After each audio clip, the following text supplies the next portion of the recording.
Well, hello there everybody, it's Mr. E here, and today we're going to be taking a look at these fellas right here, the captains, the bosses that can spawn in, I think, most difficulties in the game now, especially if you are a Havoc player. You have seen your fair share of captains, that's for certain. These guys are sort of the alternative to monstrosities, and they pose their own set of difficulties and challenges because they have these shields that can block lots of damage and they reset their health states, and they can be really threatening in their own right if they're not dealt with effectively. So that's what we're going to cover today, is how to deal with these guys effectively, what sort of threats they pose, because they do come in a couple different flavors with different melee and range weapons, and just how to dispatch them quickly, easily, and efficiently, because I see players even on Havoc 40 who very clearly don't know what the hard counters to these characters are. So we're going to talk about all that today. So if you like this sort of content and you learn something here, and I help you out, maybe you can help me out by liking and subscribing. Okay, well, let's get into things. Let's first showcase the different types of captains that can spawn in your missions, and we'll see what sort of weapons we should be aware of them having. So here we have these lovely gentlemen, the captains. They, first of all, have just absolutely impeccable drip and aura. The fur, like coat, half coat thing, whatever you're calling that, little shawl that comes in like 5 different colors. And we've got, I think there's 3 different variations of helmet these guys can have. I love the designs on these characters. It's not something you really get to appreciate in the game very often, so I wanted to take a moment to point it out here. But yeah, these guys look absolutely badass, and yeah, good job on that front. These guys look cool as hell. But now what you're here to do is understand what these guys can do and how best to counter them and abuse them. So we need to start by talking about the weapons that they can have. Every captain comes with a ranged weapon and a melee weapon, and there are good and bad options here. So the 2 options for ranged weapons are the shotgun and the plasma pistol, I think it is, and the 2 options for melee weapons are the power sword and the maul, the crusher maul, as you can see there. So the ones you want to get are the crusher and the shotgun. These are the 2 weaker weapons as far as the melee and ranged options go. The plasma gun and the power sword, those are very deadly comparatively. So based on what your captain spawns in with, and you'll learn pretty quickly what they've got. It's also visible based on how they hold themselves if they're in melee. You'll want to either prioritize or deprioritize these captains. Let's start by showing what these captains can do. I want to particularly get one that has a shotgun. There we go. So the shotgun here. The shotgun is the less effective of the 2 range weapons, and honestly, if you have a captain who has the shotgun, I think it actually behooves you to just kind of leave him alone. What the captains will do is they'll pick one target, and if they aren't really bothered by anybody else, they will go on that target for pretty much ever. So if we turn on my HUD back on here, we can see that this captain is going to try shooting me. But I can dodge him, and also this shotgun at that sort of range doesn't actually hurt all that bad, especially if I'm like a veteran. I can just sweat that off, no problem. So I can keep this captain effectively busy all day while he's doing this. I'm not very threatened by that at all, and that gives you plenty of time. Think about all that time where I was just, dodging a little bit, using my shout. I could have been killing specials, cleaning up hordes, helping my allies, all that stuff, and not really had to worry about what the captain was doing so much. Better just to ignore him and leave him in place there. However, there might be a better option if the captain does spawn with a mace, with one of the crusher mauls here.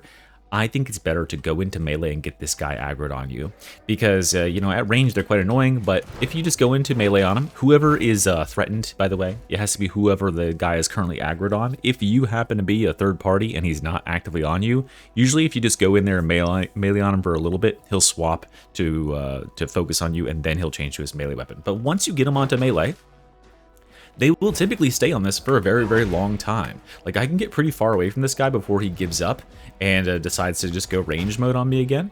As you can see, like, I can just pretty much run away as hard as I can, and he's just going to stay in this mode. And that's great, because as you can see, the maul here doesn't do very much damage. He's got several attacks that do next to nothing, like these little knee attacks like this.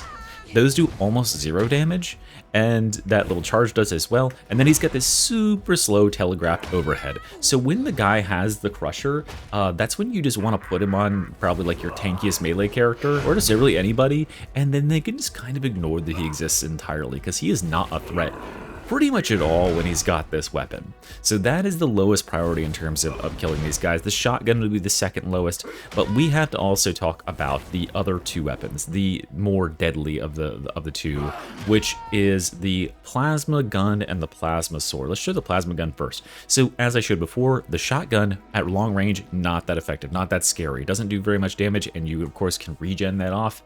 The plasma gun's a little bit of a different story, because this thing can shoot all the way across the map, and as you saw there, it will instantly shred your toughness. Looks like I should make myself not invincible, and yeah, as you can see, not only does this thing do some pretty solid damage, it instantly shreds your toughness from any amount, which is really, really bad, generally is the worst part about that, but also it has a really big knockback, and this is quite obnoxious.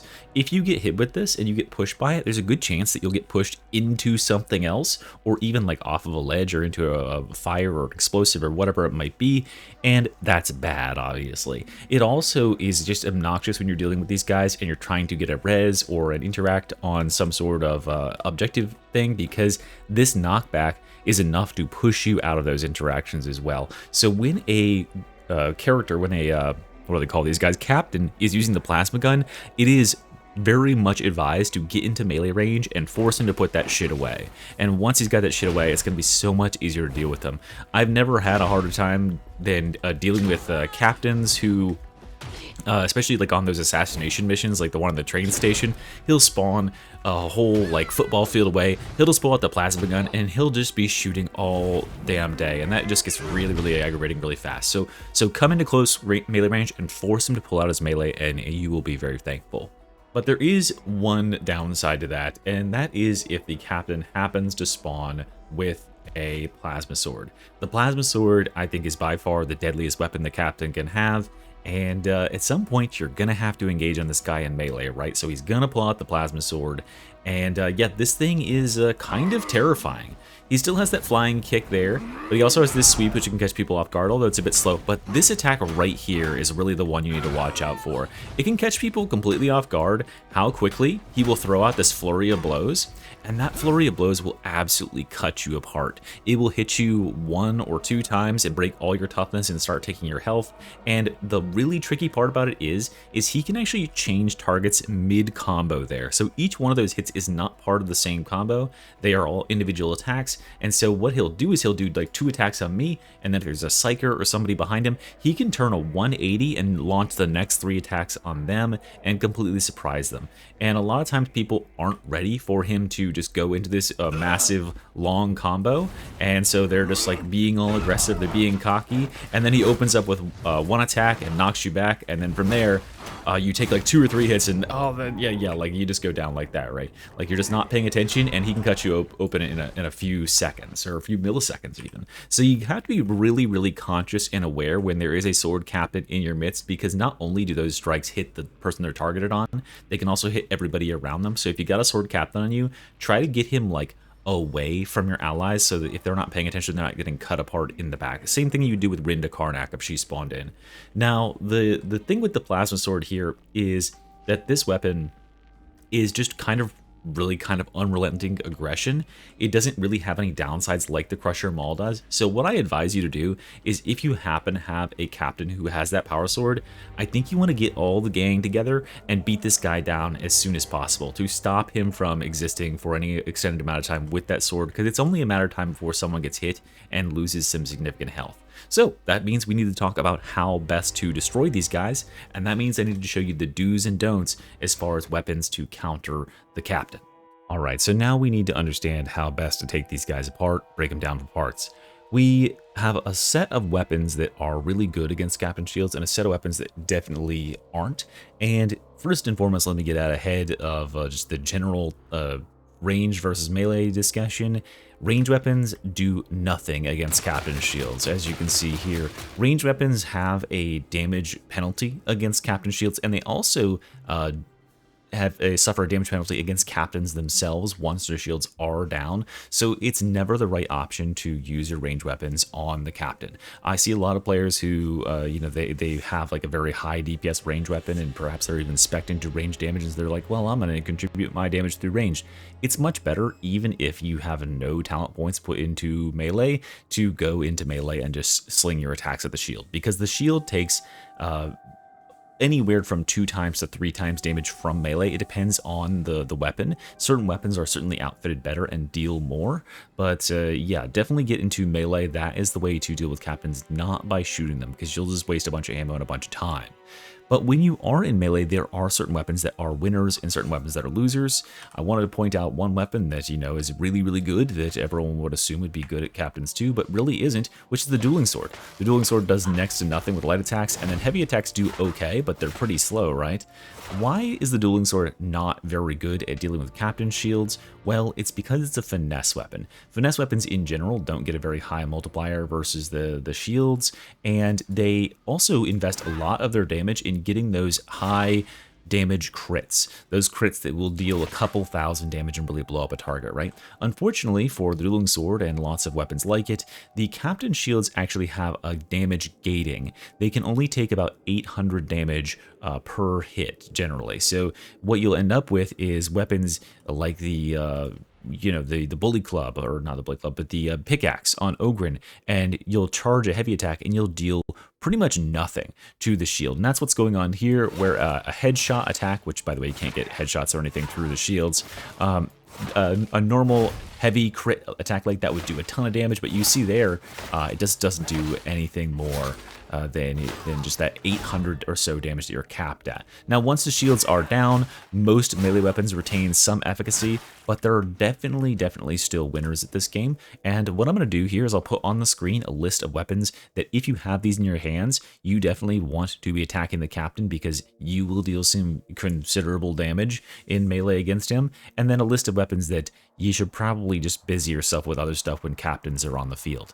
Notably, weapons that are on this list include the chain swords and chain weapons of all stripes. Not only do the single attacks do some pretty decent damage, as you can see here, but the chain weapon itself, like this, does really good damage, including the eviscerator on the zealot. So all these chain weapon rev attacks deal multiple hits that all deal, in that hundreds of damage range, which means that you're hitting this guy very quickly for multiple hits back to back, so the shield gating doesn't take effect, and these ripping attacks do really good at taking him apart. So chain weapons are a big win here. Of course, you've also got your mace style weapons. Maces like the shock maul, which is on all classes, or all humanoid classes, I believe. The Arbites shock maul also works to this effect, and the Ogren's battle, what are they called? The battle maul slab and shield, the actual shield and the maul with it, and the Ogren's bully clubs. All these blunt weapons deal 3 times damage to shields, and they do some pretty good damage to the captain themselves as well. I really like the shock maul for this effect, because the shock maul's little prod attack here, as you can see, really takes this shield apart. And so with one player being able to do that sort of damage right there, it only takes about one other player to just put this guy down on the ground repeatedly and just keep breaking his shields over and over. Now, there are ways to increase the damage that captains take, although they don't tend to have very many ways that they can increase the damage they take while their shields are active, because they have that damage gating. But when they are down on the ground, you can reset them very quickly by continuing to DPS them. And one way that we can roll over some damage to that is through the Blessing Skull Crusher here, where when this captain is staggered, he's going to take additional damage based on how staggered he is and how many times we can hit him. So just staying on him and beating him down, continuing to beat him down, will just ramp your damage, and you'll take these guys apart in 10-20 seconds flat if you've got 2 or 3 people who are going on him hard. So if you've got a couple characters in your team, especially if you've got an Ogren and like an Arbites or something, have those be your captain fighters who just take this guy up to a corner and give him the beatdown of a life, while everybody else deals with getting rid of hordes and specials and stuff, because their weapons are not going to be as effective. Now, we also should talk about the way to deal damage to the captain's health, because the captain's health is, actually how you have to kill him. And to showcase that, I want to swap over to the Zealot. So, the Zealot is pretty dang good at killing captains, but not for the shield reasons. As you can see here, his shield damage is pretty pitiful, so bear with me while I DPS this captain's shield down. What I'm going to demonstrate here, though, is how the captain's shields work. Because the captain, when you break his shields, he does have a 12-second timer before the shields will automatically come back up on their own.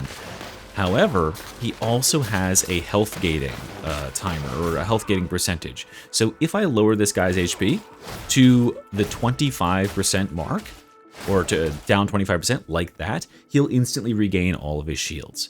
So that is quite annoying, right? And this is, I think, a large portion of why players don't like fighting captains and will put off fighting captains as long as possible, because it just seems like you're in the fight forever. But if you're using the shock ball or using a blunted weapon to break his shields very quickly, and you got your team all concentrating fire on him with melee attacks, then his shields will get broken pretty quick. But is there a faster way to get rid of his HP than just, you know, killing him 4 times effectively? Because every 25%, he's going to replenish his shields up, and that means you have to do the initial shields plus 3 more in order to finally put this guy down. And I'm here to show you that, in fact, we can do that. As long as you have a character on your team who can do large single target blows, I'm talking like thousands upon thousands of damage, you can actually skip phases of captain shields, because he attempts every 25% of his HP to put his shields back up, right? But what if you skip a 25% HP threshold? Then you can actually skip over a shielding phase and go straight to the next shield phase, or even killing him outright. So in this situation here, what I'll show you is that I am playing Little Zealot. I'm going to get him kind of low, right before his shields are about to go back up, and then I'm going to give him one of those. So as you can see there, I actually just skipped 50% of his HP. I probably could have hit him even harder if I had some more buffs up and maybe killed him outright. But with this here, what I've done is I've skipped over 2 shields there. And so now he doesn't ever get a shield again. So he only got effectively 2 shields in that life as opposed to the 3 or 4 that he would normally get. So when you've got characters in your team who can do these really big single target blows, you should watch out for them and tell them, hey, yeah, come here and get this last hit in the captain. What you'll want to do is, you know, you'll want to lower his HP to right before the shielding threshold, which is roughly every 20 to 25% of his HP, and then let them get that one big blow. So characters to watch out for that can do this are Zealots of both Charge and Shroudfield stripes, especially if they got the Thunder Hammer. You can also get the same effect out of Ogryns with the pickaxe, especially the Branks heavy pickaxe, and then the Psyker with Force Greatsword. These are generally your best options for these single big target blat attacks, and so letting them have that last hit can absolutely, I keep saying absolutely, it can just level their health bar and make them skip a lot of grief for the whole team. Effectively, you know, if you can skip one of those gates, you're skipping about 14,000 damage you'd have to deal. So definitely let them get that last hit. I see a lot of times players getting over eager and they're just going and attacking, but they don't realize they have somebody on their team that if you just let them get a second to set up with the Zealot Thunderhammer, they could bonk this guy and drop him in 1 or 2 hits. So just be mindful of that when that is on your team.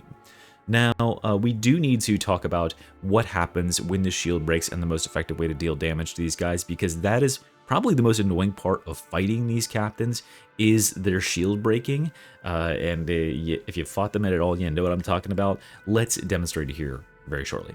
So here I have a captain, and I'm going to go ahead and break his shields, and this will demonstrate probably the most obnoxious part about fighting these captains, which is that every time you break their shields, you get shoved back like this.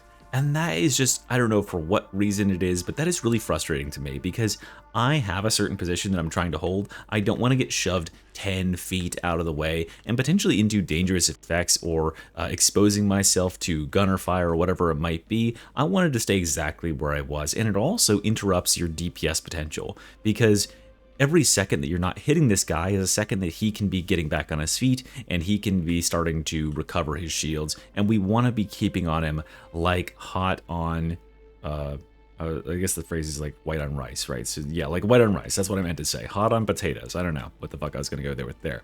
But so we want to stick to this guy. We want to be on him like glue. And the way to do that is just to position ourselves between terrain and him. So now when I go ahead and break a shield,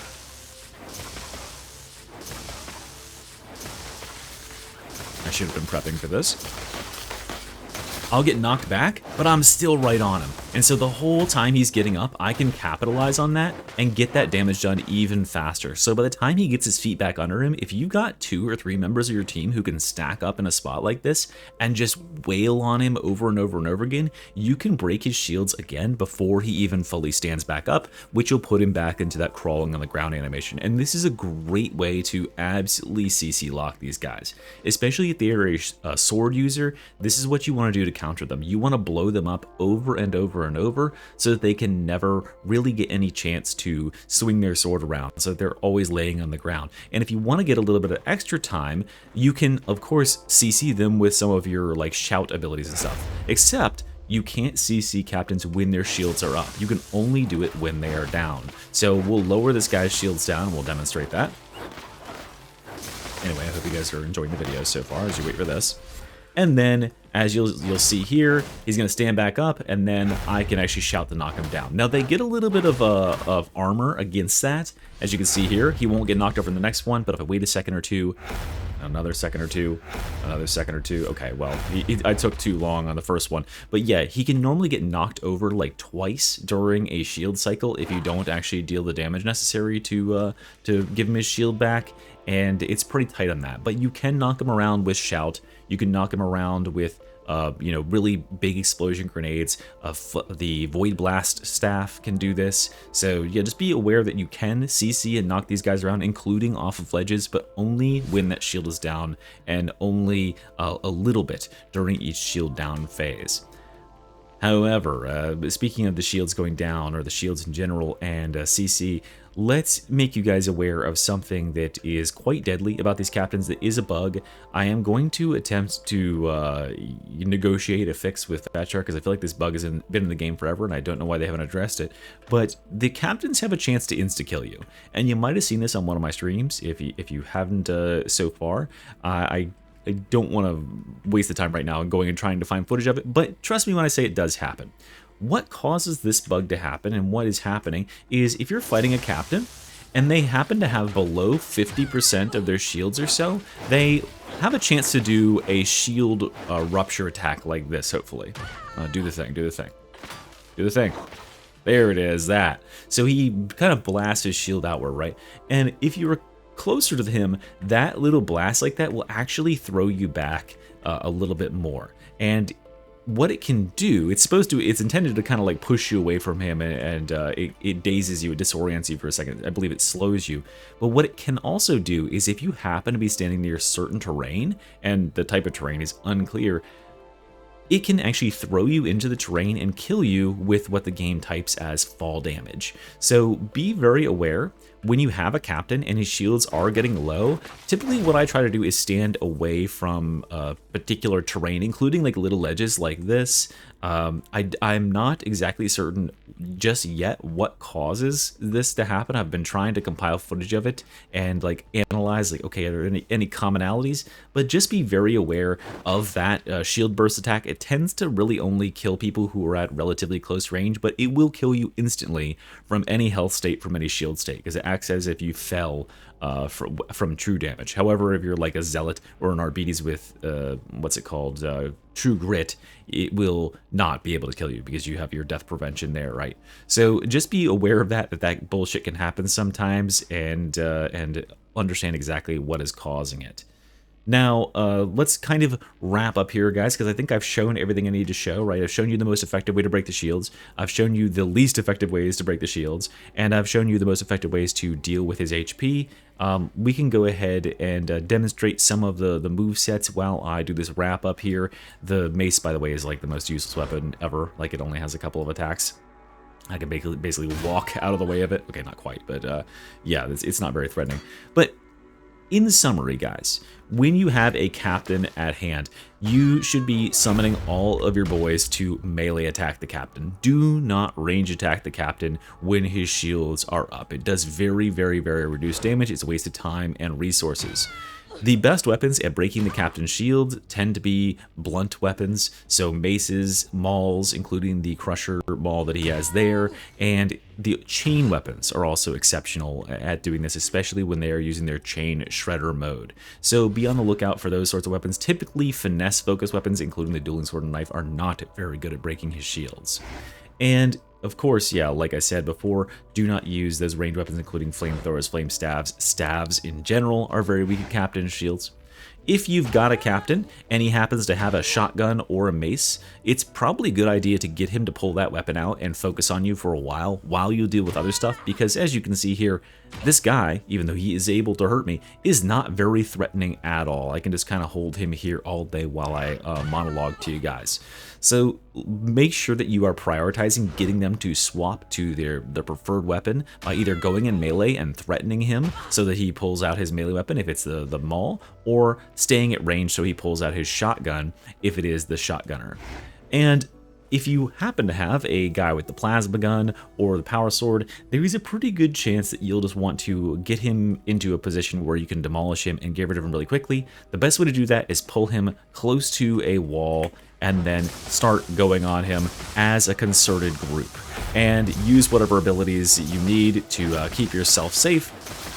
But as you can see here, I'm also positioning myself next to a wall so that I won't get knocked back, and I can keep the DPS up on him while he's down. Now, when his shields are down, you can use things like grenades to deal good damage, right? Grenades and guns will deal full damage to captains when their shields are down, but only when their shields are down, and so it's a little bit tricky to pull that off otherwise. If you have characters on your team who have things like the frag grenade or the crack grenade, or you have a Shroudfield Zealot, or you have a Psyker with Force Greatsword who's going melee, or an Ogre with the Branks Pickaxe, be certain you are letting them get a chance to do a big walloping hit and skip a shield phase, because you will save a bunch of time and your team will thank you for letting them do their part. And I think that's just about it there, guys. So in summary, if you have one of the, if you have one of the really good weapons to fight this guy, your role when captains are afoot should be fighting them. So for instance, with this outfit here, I would be in here meleeing them and then maybe occasionally swap into range. But if I had a Flamestaff Psyker with a dueling sword on my team, they should be focusing on clearing up Horde, while the other people who are more effective at dealing damage to this boss deal with the boss. They can contribute better elsewhere because both their weapons suck against captains. And that's the whole rundown, guys. So I hope you enjoyed the video. I hope you learned something. Let me know in the comments if you did, and let me know what you want to hear about and what information you want next. And thanks for watching. Have a good one, everybody. Bye-bye.